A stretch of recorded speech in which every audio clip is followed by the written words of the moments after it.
Logline: a woman's solitary midnight swim becomes a terrifying game of cat and mouse when a silent, shape-shifting presence in the water mimics everything she loves to lure her into the depths. ACTI, Serenity. The water was like black glass, perfectly reflecting the full moon and the scatter of stars above. The only sound was the gentle lapping of waves against the infinity edge of the luxurious rooftop pool. For Maya, it was perfection. After a long week of deadlines and city noise, this late-night swim was her ritual, her therapy.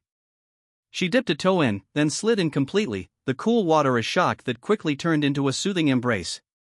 She floated on her back, staring up at the cosmos, her breath creating soft clouds in the night air.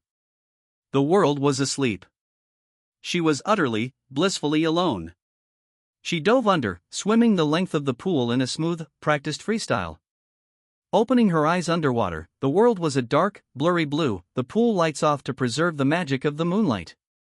She surfaced at the deep end, brushing her wet hair from her face with a contented sigh. That's when she heard it. A voice.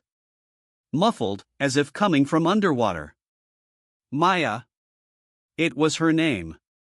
It sounded like her boyfriend, Leo. She frowned, turning around. The rooftop was empty. The door to the stairwell was closed.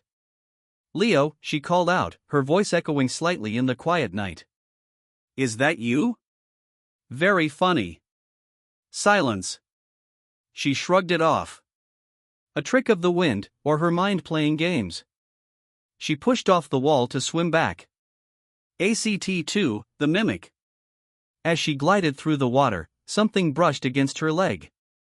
It was swift and soft, like trailing seaweed, but the pool was meticulously clean. She jerked her leg away, treading water, her heart starting a steady thump in her chest. Hello? Nothing. Maybe a pool cleaner hose?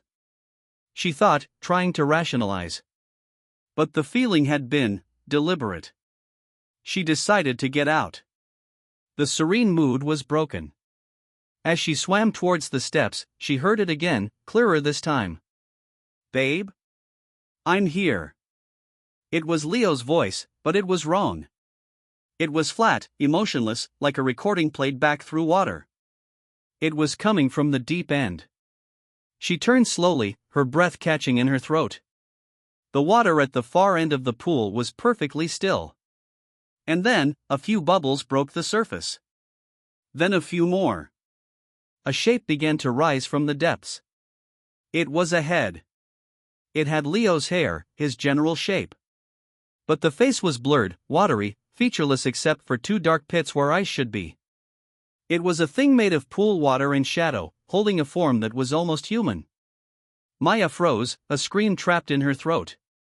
The thing spoke again, its mouth a shifting hole in the water. Come here. It began to move toward her, not swimming, but gliding, the water parting for it without a ripple. Terror shattered her paralysis. Maya scrambled backwards, her arms flailing, and hauled herself up the steps, stumbling onto the cool tiles. She grabbed her towel, her eyes locked on the pool. The thing that looked like Leo had stopped in the center. It simply watched her with those empty holes. Then, slowly, it began to sink, dissolving back into the water until the surface was once again calm. ACT3, the trap. Maya's hands trembled as she fumbled for her phone on the lounge chair. No service. The Wi-Fi symbol was gone. It made no sense, it always worked up here. She had to get to the door. She backed away from the pool, not daring to turn her back on it. A new sound stopped her. A soft, familiar giggle. It was the laugh of her little sister, Chloe. It came from the pool. Maya's eyes were drawn against her will. Near the steps, a new form was taking shape. Smaller. It had Chloe's pigtails, made of swirling water. It held out a watery hand. Maya, play with me. Come play. The voice was a perfect, heartbreaking mimicry of her sister's. The thing even mimicked the way Chloe swung her feet when she was sitting. It was sitting on the top step, the water from its legs merging with the pool. You're not real, Maya whispered, tears mixing with the pool water on her cheeks. I'm scared, the thing said, its head tilting. Don't leave me alone. It was a masterful manipulation, preying on her deepest instincts to protect. For a horrifying second, Maya felt a pull to go to it, to comfort what looked like her terrified sister. She shook her head violently. No! As she rejected it, the Chloe thing's face contorted into a silent, open-mouthed scream of rage. It splashed back into the water, vanishing. The pool lights flickered on suddenly, blindingly bright from underwater. And in that illumination, Maya saw it. The entire pool was not empty. A massive, shifting humanoid form was lying at the bottom, its limbs spread out as if it was the pool. The thing that had mimicked Leo and Chloe was just a tendril, a puppet of a much larger, ancient consciousness that lived in the water. It had been waiting. Watching. Learning her from the moment she dipped her toe in. The main lights died, plunging the pool back into darkness.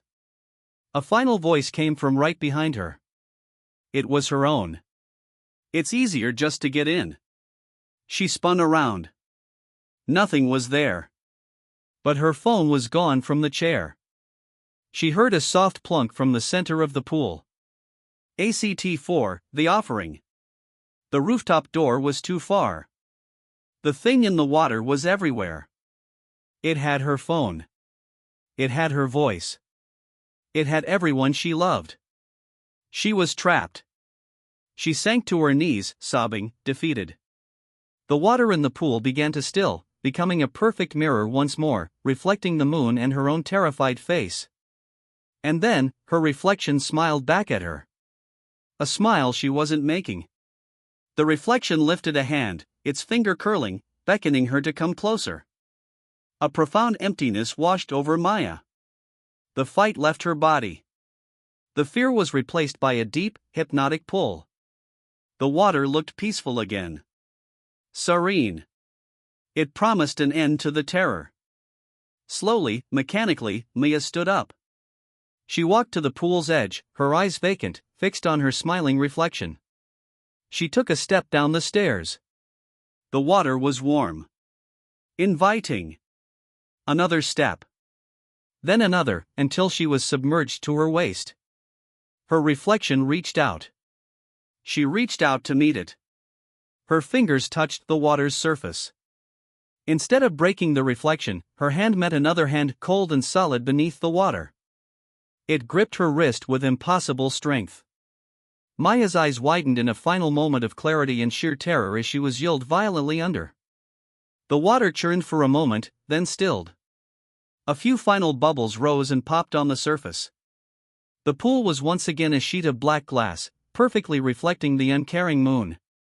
The only sound was the gentle lapping of waves against the edge.